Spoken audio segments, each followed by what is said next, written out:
Olá, seja bem-vindo ao GCast Saúde da Gazeta do Paraná. Se inscreve aí no canal, aciona o sininho da notificação e deixa aí suas sugestões e seus comentários. E o tema hoje é pânico. Será que medo e pânico é a mesma coisa? A crise do pânico, que as pessoas falam tanto, ataque de pânico, é a mesma coisa? Como que funciona? Qual é o termo que eu devo utilizar mesmo para isso? Nós estamos no inverno, é um período de frio, um período onde as pessoas ficam mais em casa, deprimem mais nesse período aqui. E o medo vem ali na sequência, meio junto. Às vezes até a gente fala na medicina tradicional chinesa que é de tanta ansiedade que o copo transborda e aí vira uma crise de pânico. Será que da nossa medicina também tem essa interpretação? Para isso a gente está com a psiquiatra, a doutora Cris, que já veio aqui outras vezes, vai vir mais vezes, que é a nossa referência aí na psiquiatria aqui, e ela vai estar conversando com a gente, explicando um pouquinho de tudo isso. Tudo bem, doutora? Olá, Larissa, obrigada mais uma vez por essa oportunidade de estar aqui falando para os nossos espectadores, né, sobre assuntos relevantes dentro da psiquiatria. E com o pânico não seria diferente, né? E por que com o pânico não seria diferente? Porque o pânico, ele leva, assim, a um mal-estar muito intenso. Muitas vezes leva o paciente até o pronto-socorro, porque ele acha que está morrendo ou está enlouquecendo, né? Então, tem essa sensação iminente de morte muitas vezes. E esse paciente, ele acaba chegando ao pronto-socorro. Né? Então, por isso que é muito importante falar sobre o pânico, porque o pânico e a crise de ansiedade, elas são diferentes. Então, a gente conseguir compreender essa diferença, ela vai também fazer com que o próprio paciente, ele consiga perceber quando está acontecendo uma coisa, quando está acontecendo outra e como lidar em cada uma das situações. Que são situações diferentes, que também exigem um diagnóstico, um tratamento diferente. Sim, com certeza. Então vamos falar um pouquinho. Qual que é a diferença entre ataque do pânico e crise de ansiedade? Os sintomas em si, eles não diferem. O que é a diferença, então? É a intensidade e a temporalidade que isso acontece, né? Então, na crise de ansiedade, o paciente ele vai gradualmente sentindo aquela angústia, parece que a respiração fica mais pesada, pode ter taquicardia, palpitação, suador, né? Tremores e vai se arrastando de uma forma lenta e gradual. Então, às vezes, o paciente ele fica o dia todo com aquela angústia, aquela coisinha ruim, muitas vezes suspirando pelos cantos. Já o ataque do pânico, os sintomas eles vêm num rompante. Eles vêm todos juntos, eles aparecem no mesmo momento e eles têm então um pico e depois uma queda. Normalmente eles acontecem e duram em torno de 30 minutos, no máximo 40 minutos e alivia. Na maioria das vezes, o ataque do pânico ele acaba gerando uma necessidade de busca a atendimento médico iminente. Por quê? Porque o medo de morrer, o medo de enlouquecer ou de perder o controle, ele é evidente. Então, o paciente ele não consegue por si só em casa controlar isso. Então, diferente da crise de ansiedade. E a crise de pânico, existe esse terminologia ou não? A gente acaba falando mais em ataque do pânico, né? Certo. Então, o ataque do pânico, ele pode acontecer de uma forma inesperada, do nada, eu tô lá bem, tranquila, e de repente isso vem, ou um ataque do pânico esperado, né? E o que é, então, o transtorno do pânico? É diferente? O ataque do pânico, qualquer pessoa pode ter a qualquer momento, né? Então, não é uma doença. Eu não vou ficar tendo um ataque do pânico considerado doença. O ataque do pânico ele passa a ser doença quando ele começa a acontecer de forma recorrente, ou seja, muitas vezes, né, durante ali um período de 30 dias. E durante esse período de 30 dias, através desses ataques do pânico, eu começo a ter medo de novos ataques. E eu começo a evitar situações que levem a novos ataques. Então, isso é o transtorno do pânico. O Entendi. transtorno do pânico, sim, ele é doença e precisa ser tratado. Né? Então, tem pacientes, por exemplo, que acabam desenvolvendo uma evitação, né? E se enclausuram, ficam em casa, não saem para nada. Como se isso fosse resolver. Exatamente. E aí ele se sente protegido. Não, agora eu tô bem. Não, ele não tá bem. Ele só não está tendo ataques do pânico, mas a doença ela está instalada. Por quê? Porque o paciente ele perde muito com isso. Ele não tem mais liberdade para sair, ele não tem mais liberdade para interagir com a sociedade, porque a qualquer momento, se ele fizer isso, ele pode ter um ataque do pânico. Então, ficando em casa, ficando lá fechadinho, ele acha que ele está protegido. E não, ele só não está tendo o ataque do pânico, mas a doença ela está instalada e ela precisa ser tratada. Esperando uma brecha. Exatamente. Dependendo do que acontecer, é o gatilho. É o gatilho. Então, como ele não quer ter nenhum gatilho, ele se resguarda de qualquer movimento para não desenvolver o ataque do pânico novamente. Certo, então assim, o ataque seria um episódio mais isolado, que qualquer um poderia ter, Exato. perante uma situação que me amedronta, que me dá medo e que me desespera, né? Que o pânico é um negócio que... Até queria que você falasse um pouquinho assim, se tem diferença medo e pânico, né? E o transtorno do pânico, então, seria essa questão mais repetitiva, que já teve várias vezes, e que quando eu já começo a querer evitar algumas situações, eu tenho medo de ter a crise. Isso, exatamente. Né? Aí é o transtorno.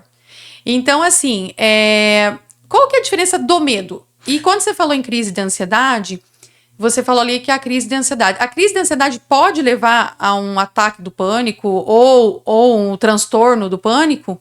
Sim, as crises de ansiedade, como eu falei, elas são mais leves, né? Mais sutis, são alguns sintomas e eles vão num contínuo durante o dia, né? Mas as pessoas que acabam tendo mais crise de ansiedade, elas são mais ansiogênicas, então ela tem mais sensibilidade a qualquer evento estressor.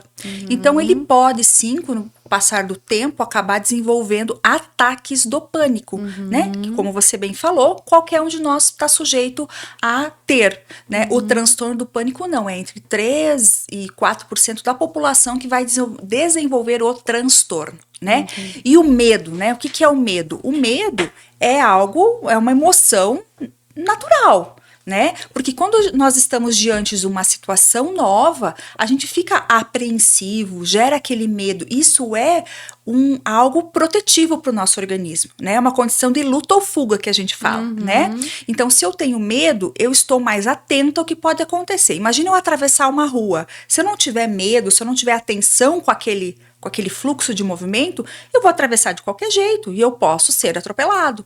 Então, o medo, ele gera em nós esse discernimento do que fazer. Então, ele não é de todo ruim. Não. O medo às vezes é necessário. O medo é uma forma de nos proteger, de certa forma, né? Então, ele não é algo patológico, né? Ele começa a ser patológico quando isso começa a transpor o limite da fisiologia, do que é natural, né? Aí sim, por exemplo, no ataque do pânico, a pessoa ela teve tantos ataques que isso gerou medo, né? E a evitação para não acontecer novos ataques, entendeu? E aí o medo, às vezes ele não chega a dar sintomas físicos. E aí quando eu começo já um ataque cardíaco, quando eu começo a ter muitos sintomas físicos, aí eu já tenho que ficar um pouco mais atento. Os sintomas físicos, eles aparecem tanto na crise de ansiedade quanto no ataque do pânico, só que de formas diferentes, como eu havia citado. No ataque do pânico, eles são muito evidentes, eles são muito fortes. É como se fosse um tsunami, né? Que vem e derruba de uma vez só. É aquele que vai pro pronto-socorro mesmo. Porque ele tem taquicardia, palpitação, parestesia, que é o formigamento no corpo, pode ser no rosto, pensando que está tendo um AVC, pode ser no corpo, ele pode paralisar, ele pode ter uma certa urgência até de ir para o banheiro, com sintomas de aumento da necessidade do xixi, ou até de uma evacuação com uma diarreia, né? Pode ter taquicardia, falta de ar, sensação de opressão, é como se alguém estivesse sufocando, e aí aperta o peito e parece que o ar não sai, não entra e não sai, né?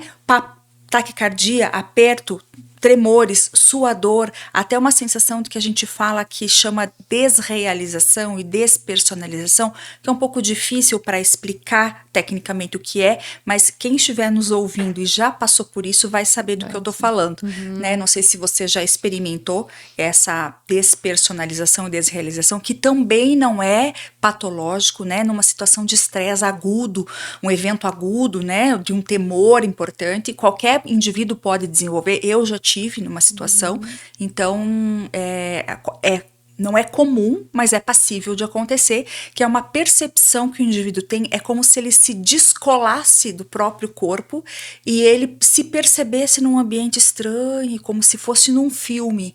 Então tudo começa a rodar meio lento, tudo começa a ficar meio longe, então eu meio que me dissocio do meu eu. Né? E isso Aquela também, sensação de quase morte. Exatamente. Pode, inclusive, ter sensação de desmaios, né? Uma sensação de síncope, parece que eu vou desmaiar, tá me dando uma tontura, eu tenho que me segurar, né? E essa desrealização e despersonalização também podem acontecer. E isso é um estranhamento, né, em relação à nossa percepção de nós mesmos. Então isso gera um medo muito grande, porque é muito esquisito sentir, né, ter essa sensação. Então o paciente ele não sabe lidar com isso, ele não sabe o que está acontecendo. Então isso leva realmente ele ao pronto-socorro, né, e ele chega lá, a primeira coisa, eu tô tendo um infarto, eu preciso de um médico, um cardiologista urgente. E na maioria das vezes isso não é uma verdade.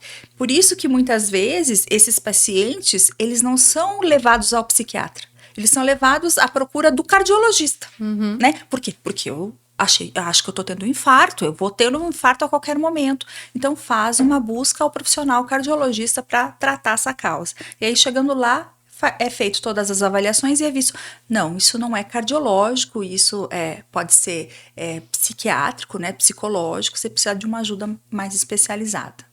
Mas é importante, né, que se a pessoa tem esses sintomas, ela investigue também a parte cardíaca, né? Sim. Eu já tive pacientes, doutora, e acredito que você também já tenha tido no consultório aí, pacientes que vieram tratar o emocional, a ansiedade em especial, que eu acho que é um dos sintomas que mais, né, o pessoal vem tratar. E aí o paciente começou a ter algumas alterações aí, dor no peito e aí foi, às vezes, em pronto-socorro e falou que já estava tomando medicamento psiquiátrico, que tinha crise de ansiedade. E às vezes nem foi avaliado, assim, feito um eletro, avaliado. Ah, então é disso aí mesmo, é do emocional. E depois foi ver, por exemplo, tinha uma alteração vagal. Então, assim, né, depois investigou num outro momento, depois voltou, daí eu falei, viu, mas foi feito um eletro, foi feito alguma coisa ali pra... Ou só foi a história e foi feito, falado que era do emocional? Porque às vezes realmente o paciente tem. E também ele pode ter, acho que, uma crise de pânico e ter uma alteração cardíaca. Ou levar uma outra, que a gente já teve aqui, né? A gente já comentou sobre isso, que às vezes o emocional, ele judia tanto que ele realmente às vezes passa a ter um problema cardíaco, ter uma alteração física, né? Porque às vezes ele não é olhado, ele não é cuidado, ele não é tratado, as pessoas vão deixando. Apesar de ser uma sensação horrível, mas não é todos que, né? Até eu queria te perguntar, essa questão de perder o controle, ela pode acontecer no pânico? Essa impulsividade pode ter? Ou no pânico não tem isso? É só esse medo de morrer, só. Não é pouco, né? Não mas é pouco. Enfim, né? Tem alguma coisa assim que ele possa ter esse medo de perder o controle, de agir de forma impulsiva, alguma coisa nesse sentido ou não? A impulsividade, ela não está relacionada ao ataque do pânico ou ao transtorno do pânico, né? A gente tem outros transtornos dentro da psiquiatria que tem o envolvimento desse comportamento impulsivo, né? Que estão muitas vezes relacionados a transtornos da impulsividade mesmo ou até transtornos de humor. Então, no pânico, a gente não tem essa característica da impulsividade. O que tem mesmo é o medo, né? O medo é o mais importante. E eu acho que o que você falou anteriormente em relação a procura, né, achando que está infartando e às vezes pelo relato do próprio paciente, não, mas eu já faço acompanhamento psiquiátrico, então você deve estar com um ataque do pânico mesmo, e não investigar é uma verdade. Por quê? Porque todos os diagnósticos psiquiátricos, o que a gente sempre fala, né, eles são diagnósticos de exclusão. eu só posso dizer que o paciente ele realmente tem um diagnóstico psiquiátrico, seja qualquer um, esquizofrenia, transtorno bipolar, transtorno depressivo, transtorno ansioso, se antes disso eu avaliar toda a parte clínica, né? Então eu descartei problemas neurológicos, cardiológicos, endócrinos, metabólicos, né? Aí eu posso pensar, ou até dependência química, né? Porque isso acontece, por exemplo, os dependentes químicos, eles podem ter ataques do pânico na vigência do uso de substâncias, né? Então às vezes ele chega lá no pronto-socorro tendo aquele ataque do pânico, só que ele fez o uso da substância naquele momento. Então eu não posso dizer que aquilo é um ataque do pânico de um transtorno do pânico. Eu posso atribuir aquele ataque do pânico devido ao uso da substância, né? Então eu não posso dar diagnóstico até que eu não tenha esclarecido tudo sobre a saúde orgânica, clínica do paciente, né? Ou no uso de substâncias, se não é a substância causando sintomas no paciente e não algo psiquiátrico mesmo, né? Da psique, na verdade.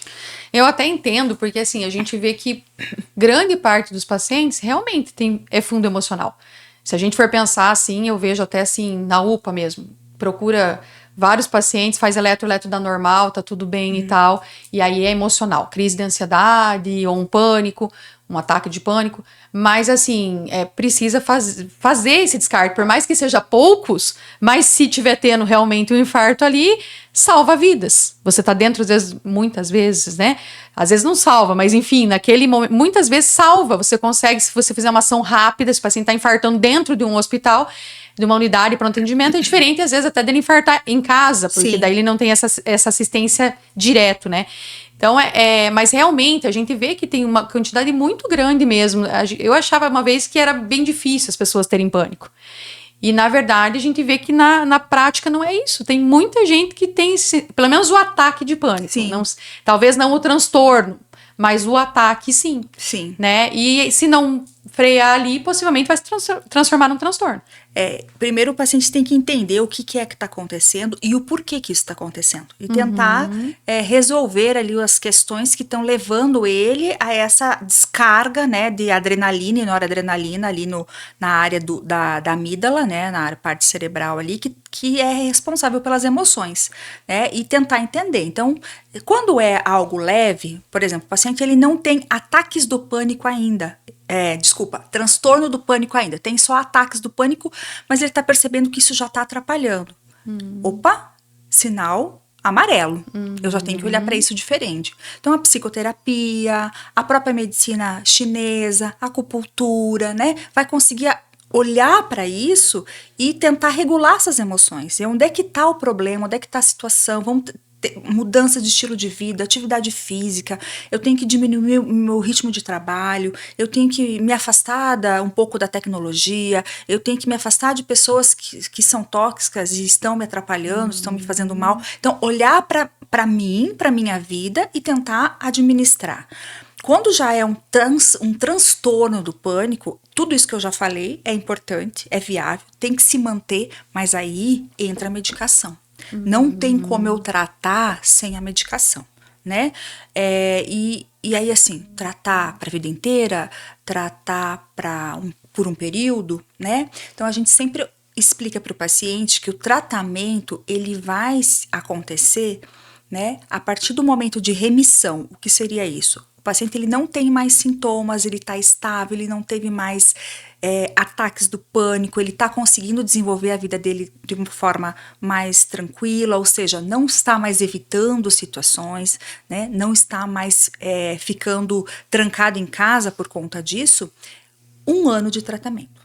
Né? Então, é necessário pelo menos 1 ano de tratamento medicamentoso. Eu preciso Se eu conseguir não ter mais nada nesse 1 ano. Se eu não tiver mais nada nesse período, eu preciso completar 1 ano de tratamento medicamentoso, né? Claro que o resto, ele é importante, super importante, né? Então, manter atividade física, horário para dormir, horário para acordar, diminuir os psicoestimulantes, né? Principalmente o psicoestimulante que é lícito é o café, né? Então a gente tem que pensar nisso. Pessoas que energéticos, o pessoal né? usa para estudar, os tal do pré-treinos, né? Que tem muita cafeína, né? Então são substâncias que a gente tem que pensar que para pessoas que têm um perfil mais ansiogênico poderá desencadear ataques do pânico ou crises de ansiedade. Então tem que evitar. Então eu tenho que me conhecer, saber que eu preciso mudar e realmente agir, né, para que as coisas melhorem. Mas o tratamento medicamentoso, sim, ele é importante e ele precisa. Por quê, Larissa? Porque o ataque, o transtorno do pânico, né, ele tá dentro da síndrome dos transtornos ansiosos. E se eu não cuidar disso, ele pode evoluir para uma forma um pouco mais grave e incapacitante, que é a agorafobia. Né? O que é Tem algo pior ainda que o transtorno? Tem algo pior que o transtorno. O que é a agorafobia? É um medo intenso de estar, por exemplo, nessa sala, lugar fechado, né? Ou lugar muito aberto, com poucas pessoas ou com muitas pessoas, e também está relacionado a transporte público, né? Então a gente tem muitas pessoas que acabam necessitando de se locomover através de transporte público e elas não conseguem, porque elas não conseguem ficar dentro daquele meio, né? Porque daí começa a ter os ataques do pânico, né? Dentro de um outro contexto. Antes era um contexto em que eu evitava, né? Eu tinha medo e comecei a tratar e comecei a melhorar. Agora não, eu evito, eu tenho medo e eu me enclausuro. Isso vai se avolumando, aumentando ao ponto de chegar na agorafobia, onde eu não consigo nem me expor a lugares muito abertos, fechados, com poucas pessoas, com muitas pessoas e utilizar transporte público. Esse é aquele que paralisa mesmo. Paralisa. Eu já vi uma vez uma atriz comentando, já há muitos anos atrás, eu lembro de ter lido uma matéria. E ela falou que ela chegou no meio da rua, ela não conseguia dar nenhum passo mais para frente nem para trás. Sim. Ela travou no meio da rua, né, atravessando a rua. Parou ali naquele meio e ficou. Né, e não conseguia sair. Mesmo as pessoas falando, viu, sai no meio da rua, atravessa, tentando. Ela parecia que ela não estava mais ali e estava realmente paralisada. Então aí já chegou num nível que é aquilo que a gente falou, pior ainda, né? Quando a gente acha que tudo já tá ruim, ainda surge mais alguma coisa. É por isso que a gente tem que olhar para isso como algo que precisa tratamento, né? Porque você não pode evoluir sim. E não é problema nenhum eu estar passando por isso, né? Porque eu não sou essa pessoa, eu estou nessa situação. Então, eu olhar para isso, entender que eu estou passando por isso, que eu preciso olhar de forma diferente, vai permitir que eu não evolua de forma a um adoecimento muito pior. E aí a psicoterapia, onde que ela vai entrar aí, doutora? Porque a psicóloga, creio eu, que tem que fazer parte desse tratamento. Até porque a gente comentou outro dia aqui, às vezes as pessoas, o médico, você quanto psiquiatra, dá um medicamento, porque é necessário, para reduzir qualquer outro dano. E aí ele não faz mais nada, só toma medicação. E daí depois fica brabo que volta no médico, o médico continua dando a receita, só renovou a receita, ou às vezes manteve dosagem, ou até aumentou a dosagem. Mas eu já me sinto bem, faz 6 meses que não tenho nada. E ela quer que eu continue. Você falou que o tratamento medicamentoso é pelo menos 1 ano. Então, mesmo que 6 meses eu já esteja plena, me achando plena, ainda tá ali uma chance de voltar esse... Você tá na janela ainda, né? Isso, ainda tá naquela luz amarela, como você colocou. E aí o paciente não faz nada, não muda os hábitos, não faz nada diferente. E aí quer ir lá no médico, foi lá pro médico tirar o medicamento. Então, quer dizer, você falou ali no mínimo 1 ano, né? Porque às vezes se o paciente não fizer nada também, daqui a pouco ele vai tomar esse medicamento aí por quanto tempo? Às vezes acontece, né, Larissa?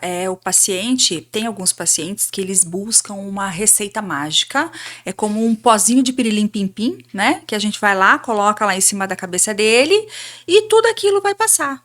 Sem movimento nenhum da parte dele. E não é assim, né? A gente precisa compreender que tanto o médico, o terapeuta, o psicólogo, nenhum profissional consegue fazer nada sozinho pelo paciente. Nós precisamos da contrapartida dele. Então isso é algo que nós esclarecemos sempre na consulta, ao ponto de ele perceber qual é a atuação dele no processo. né? Porque nós não atuamos sozinho. É como eu sempre digo, viu, dona fulana, eu não posso lá na sua casa lhe dar o remédio todos os dias. Então você tem que entender que você precisa tomar medicação, você precisa melhorar os seus hábitos, você precisa buscar ajuda com a terapia, como já conversamos da necessidade e da importância das terapias alternativas, né? Só que se esses movimentos não forem feitos, é que nem cachorro correr atrás do rabo. Né? Vai chegar uma hora que vai degringolar. Não vai sair do lugar mesmo. Não vai sair do lugar. Vai degringolar e vai evoluir. E aí vai chegar no extremo que é a agorafobia, que é a finaleira. E aí, agora eu quero fazer alguma coisa. Então, a gente já tem que começar a fazer bem antes, né? E a psicoterapia, ela é de suma importância. Por quê? Porque a psicoterapia vai ajudar esse indivíduo a lidar com as emoções, a entender o porquê que ele está tendo aquelas reações. E será que é preciso eu ter todo esse tipo de reação diante de situações, às vezes, do dia a dia, simples, básicas, mas ele tem um comportamento, uma percepção mais ansiogênica que não consegue ter controle. Então, a terapia vai ajudar ele nesse controle. Né? Algo que eu explico sempre, que eu estimulo os pacientes a realizar, é aqueles que falam, e eles sempre falam para mim, eu vou tentar. Por quê?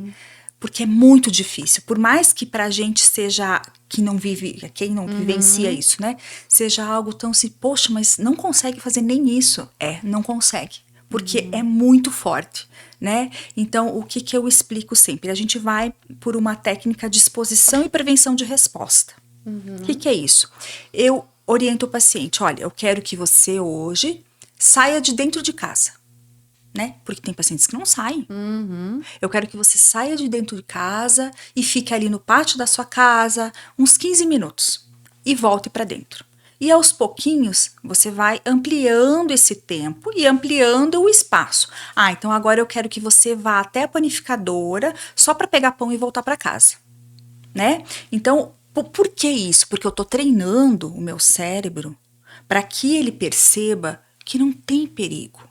Porque, na verdade, essas reações que o corpo manifesta é uma forma de mostrar para o cérebro que tem um perigo, que o cérebro entende como perigo. Então, se eu começar a submeter esse paciente a essas pequenas exposições diárias, né, aumentando ali o grau de dificuldade para o paciente, o cérebro vai começar a entender que, eu fui, não aconteceu nada, deu tudo certo.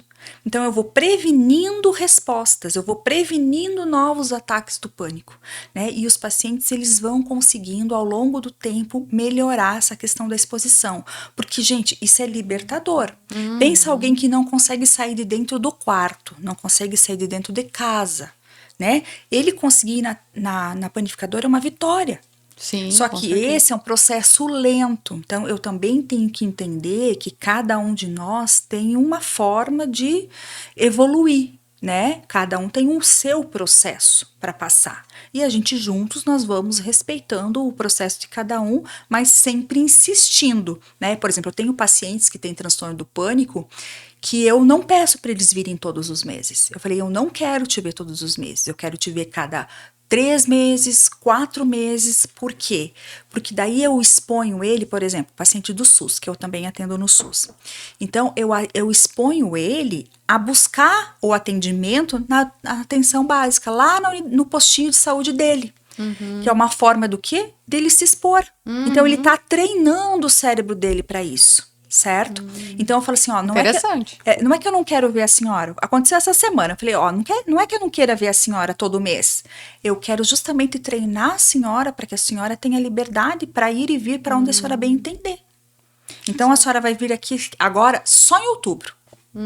De agora até outubro, as próximas consultas, as próximas avaliações, a senhora vai lá no seu postinho de saúde, porque daí eu estimulo essa pessoa a sair de dentro de casa, a chegar na unidade de saúde, a conversar com as pessoas, a sentar na recepção, esperar a vez dela. Então tudo isso é treinamento. E é sofrido para quem tem. Com certeza, é sofrido. A gente compreende esse sofrimento, mas o paciente que compreende que ele precisa fazer esse esforço, ele vai conseguir ter liberdade. A pessoa tem que querer, né? Tem que querer. É em tudo, como tudo na vida, né, Larissa? É verdade. Toda ação tem uma reação. Senão não adianta. Senão Não adianta. não adianta. Pode ser o melhor profissional que tem. Não cabe só o profissional. Eu sempre falo, é 50% profissional, 50% paciente. Pode ser um excelente profissional. Se a pessoa não quiser, não tem jeito. Né? Não tem o que a gente fazer.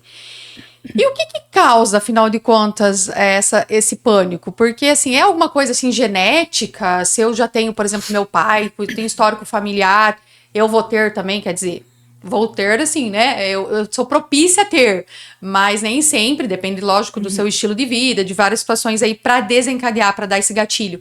Mas, assim, ele é genético ou não tem nada a ver com genética? Sim, Larissa, ele tem uma heredabilidade bem importante, bem significativa. Os transtornos ansiosos e o transtorno do pânico é um dos que mais tem, também com as fobias, né, específicas, né, também são transtornos dentro das síndromes ansiosas com uma alta heredabilidade. Claro que ter a herança genética não significa expressar o gene e ter a doença, né? Então, se não dá pra colocar a culpa tudo na herança. Não, eu posso até ter o gene.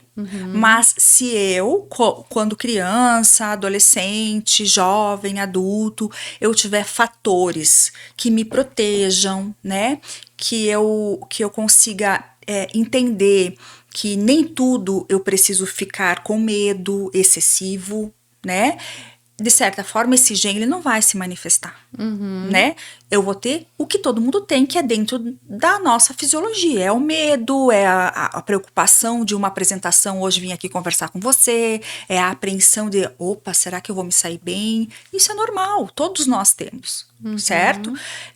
Mas a expressão do gene que faz com que o paciente tenha crises, ataques, até chegar ao transtorno, se o paciente tiver adversidades na infância, na adolescência, como eu falei, ele poderá sim desenvolver, né? E aí, fora esse fator genético, você falou a questão Tem ambiental, né? Tipo assim, um estresse muito grande, né? Pós-parto, né? Às vezes tem aí na gestante aí, a gente fala de depressão pós-parto, mas às vezes ela tá com ataque de pânico também, Sim. associado ali. E biológico tem alguma coisa também ou não? Não, mas isso não tanto, né? Mas é a parte da herdabilidade e o ambiente, né? E quando que isso acontece, em quem se manifesta mais, isso também é legal falar, né? Então, na adolescência já pode acontecer, né? No início da adolescência, início da fase adulta, e as mulheres são as mais as meninas e as mulheres, né? São as mais acometidas aí pelos transtornos, os ataques do pânico e o transtorno do pânico em si. E aí os hormônios contribuem, com certeza. Mais pra frente, ali na adolescência, tá tudo bagunçado, a parte metabólica, né? Então acaba prejudicando um pouco mais. E que dica que você dá, então, doutor, se eu tô aqui e começo a desenvolver esse ataque do pânico aqui, nesse momento, o que eu devo fazer? O que eu devo fazer, assim, de imediato? O que é importante, eu acho, também falar, não só o que o indivíduo que tá passando por isso tem que fazer, mas quem tá junto o que fazer, né? Isso. Porque o que acontece? Às vezes fala assim, não, isso não é nada, isso é frescura, vai passar, fica de boa aí que vai passar. Quem tá sentindo que vai morrer, é horrível, né? Então, o que eu como amigo, familiar, que tô ali junto com aquela pessoa, preciso fazer? Ou às vezes até um estranho, né? Até um estranho, você porque pode às estar vezes na eu rua. tô na rua, isso, e aí começo a me desesperar, eu vou ali em você, que eu nunca te vi na frente, e falo, moça, eu tô passando mal. É acolher. Né, acolher, não dá para ter julgamento, a gente não sabe da vida do outro, né? Então, o acolhimento é a melhor forma de ajudar. Vem cá, senta aqui, eu vou te ajudar, toma uma água, respira, acalma, pensa coisas boas, né? É nesse sentido. E a pessoa, quando ela tem o ataque do pânico, se ela estiver sozinha, né, eu sempre oriento, sai do ambiente que você tá, vai, chama um vizinho, chama um colega de trabalho, porque o que às vezes as pessoas fazem? Elas se trancam no banheiro. Muitos pacientes meus falam assim, ai doutor, eu tive esse mal-estar, eu tava no trabalho, eu me tranquei no banheiro. Não, gente, trancar no banheiro não dá. Por quê? Porque se eu tiver realmente um desmaio, pode ter, né? Quem é que vai me socorrer no banheiro? Então, naquele momento, chama ajuda, ali onde você estiver mesmo, não tenha medo, não tenha receio, não tenha vergonha, né? Senta, chama ajuda, viu? Eu não tô passando bem, né? E tentar mentalizar que aquilo é só um momento e que vai passar, né? Então, entender o que está acontecendo consigo vai ajudar o que eu devo fazer quando isso acontecer, né? Então, respira, toma uma água, senta, pede ajuda e acalma. Isso vai não passar. se tranca no banheiro. E não se tranca Vai para um lugar aberto, então. Vai para um lugar aberto, onde alguém, né, seja Possa na te rua, socorrer. possa ter um socorro, né? Possa ter um socorro, mas nunca se tranque no banheiro. É isso, e depois eu já tenho que procurar a ajuda de um profissional. Isso, e aí avaliar assim, isso está sendo recorrente, isso está me causando prejuízo, olha, eu não consegui vir trabalhar hoje porque eu já tive um ataque do pânico no meu trabalho, eu tenho medo de ter outro ataque do pânico, então eu não vou mais trabalhar, eu não consigo sair de casa, eu só de pensar que eu tenho que me arrumar para o trabalho, eu já começo com esse sofrimento antecipado, então isso é um sinal bem significativo, eu tenho que procurar ajuda sim. O apoio da família é importante, né? Com toda certeza. Sempre. Sempre, né? E essa questão alimentar influencia alguma coisa, doutora? A alimentação em si, né, o que a gente vê também, né? Uma alta chance de uso de substâncias, principalmente o álcool. Por quê? Porque o álcool vai me aliviar. Aí eu tô inquieto, então eu vou lá, eu tomo uma bebida, eu relaxo, eu me acalmo, né? Então não é por aí, porque daí eu vou Um outro problema. arrumar uma coisa e arrumar um problema com outro problema. Não dá. Né? Então, a alimentação, o uso de substância tem que ficar bem, assim, em alerta. Não tem alimentos em si que causem, né? Que evitem ou que piorem a condição. Mas sempre uma alimentação saudável é o ideal, né? E evitar os estimulantes, igual você falou ali já, Sempre. né? O café, os energéticos, enfim, os pré-treinos, igual você falou, tem muita taurina, tem muita cafeína hoje, né? E aí isso aí acaba prejudicando. Bom, na acupuntura, o que eu vou dar de dica aí pra vocês? A gente atende bastante paciente, eu tava conversando com a doutora antes aí, tem aumentado bastante aí o número de pacientes com transtorno do pânico, né? Às vezes já o transtorno mesmo, que normalmente eles não vêm na primeira crise, na verdade, às vezes já teve algumas aí, já tentou mais saídas e não conseguiu, e aí vem com o transtorno. Então, na acupuntura, a gente trata o paciente ali pela liberação hormonal, porque é o que a gente trabalha dentro da acupuntura. E o paciente também vai ter resultado e é gradativo, como qualquer tratamento. Não existe milagre, como a doutora colocou. Então, às vezes o paciente vem ali, ele fala, não quero ir para psicoterapia ainda, resistente a tomar medicamento, e às vezes eu falo ao paciente, viu, não vai adiantar. Medicamento nesse momento é necessário. Depois você vai tirando, você vai diminuindo, ninguém vai querer deixar você com medicamento pro resto da vida. Esse não é o objetivo de nenhum médico, né? A não ser que seja um medicamento que você tem que tomar contínuo de uma doença que não tem o que fazer, né? Mas aí nesse caso não é o objetivo, né? Dos psiquiatras aí segurar o paciente tomando remédio. Faz anos que eu vou, ele não me dá alta, mas não muda nada de hábito. Então assim, não vai ter alta mesmo, né? E às vezes até você vai desistir do tratamento, mas é por si. Né? Porque como que o médico vai se responsabilizar de dar uma alta para você se você não tá bem? Se você não mudou nada, não tem o que fazer, né? Então a acupuntura dá uma resposta boa.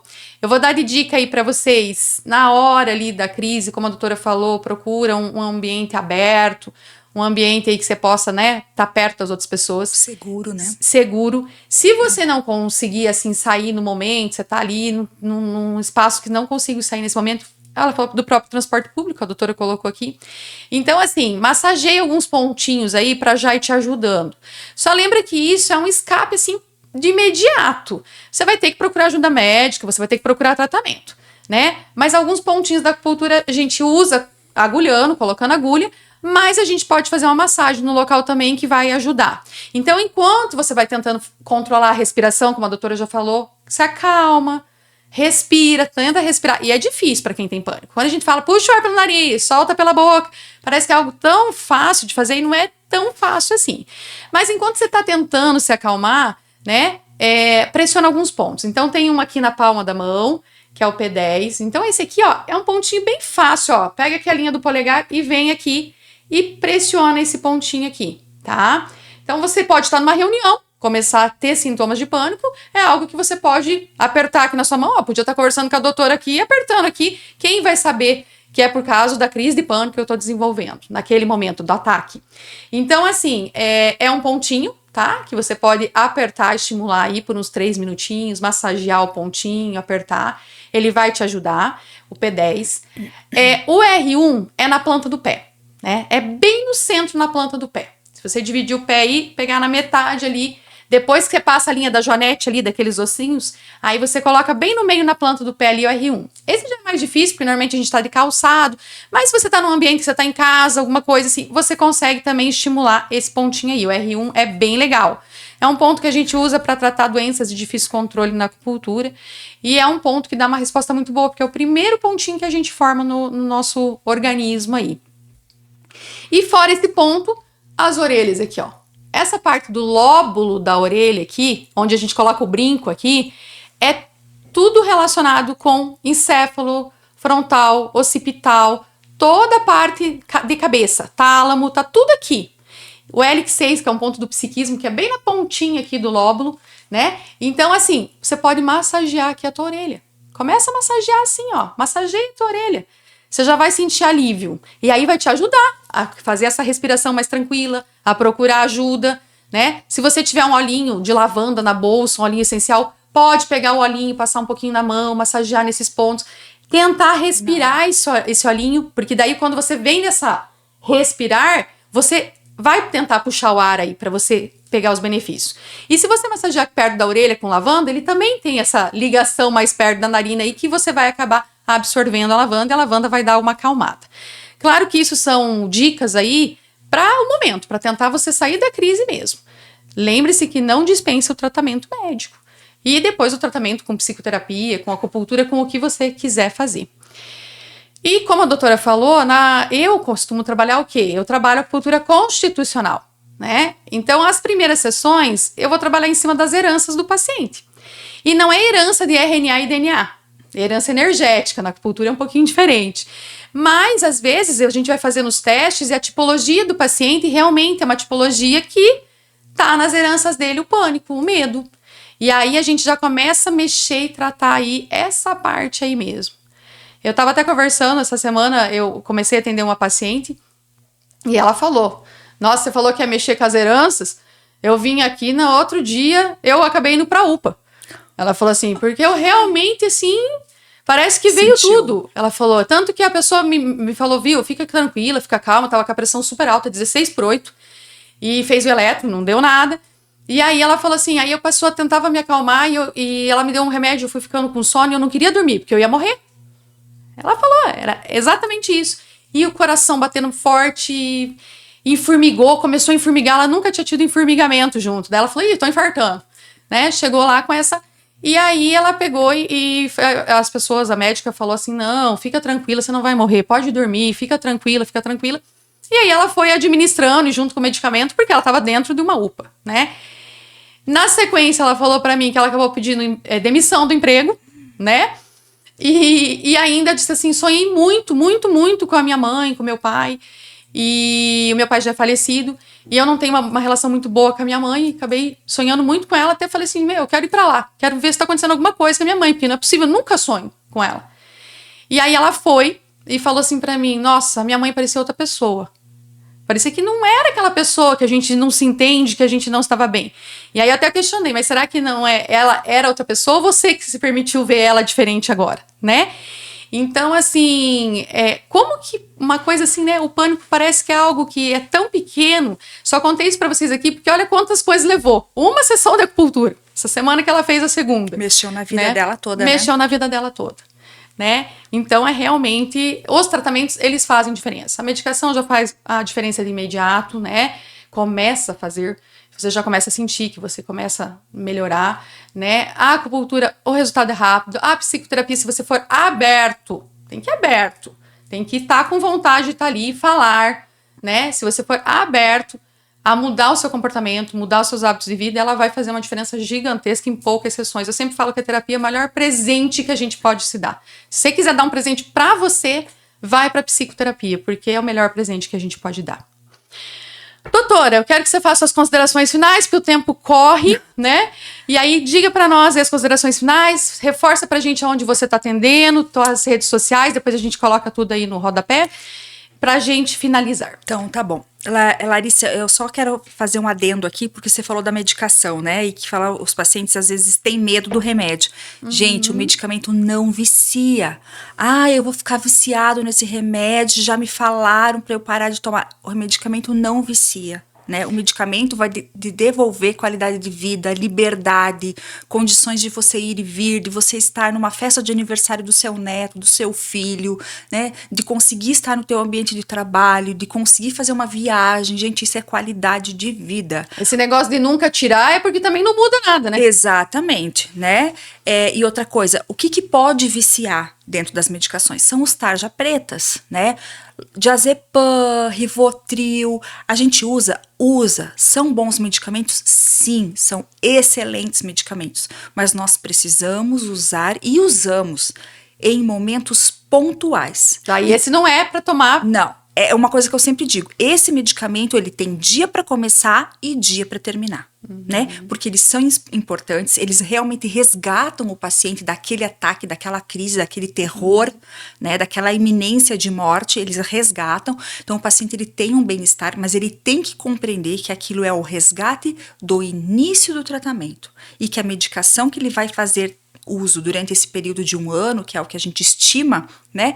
Ele não causa dependência. Que a gente pode finalizar o tratamento sim e ele vai conseguir ficar sem o medicamento.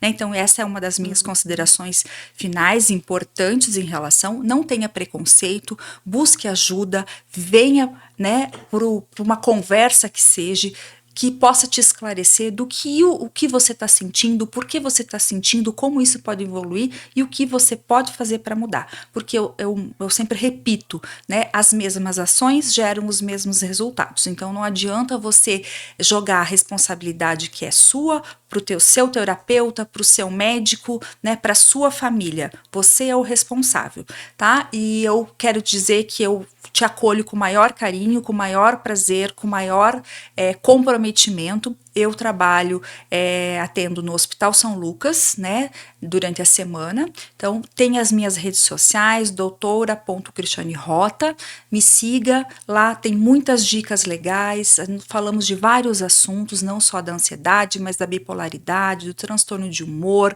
do burnout, que tem muitos pacientes já me procurando por conta dessas condições de trabalho, né, então você vai encontrar ótimas dicas. E mais uma vez, Larissa, eu quero te agradecer pela oportunidade de estar aqui, sempre muito rico esse nosso momento e que venham muitos outros momentos assim como a data de hoje.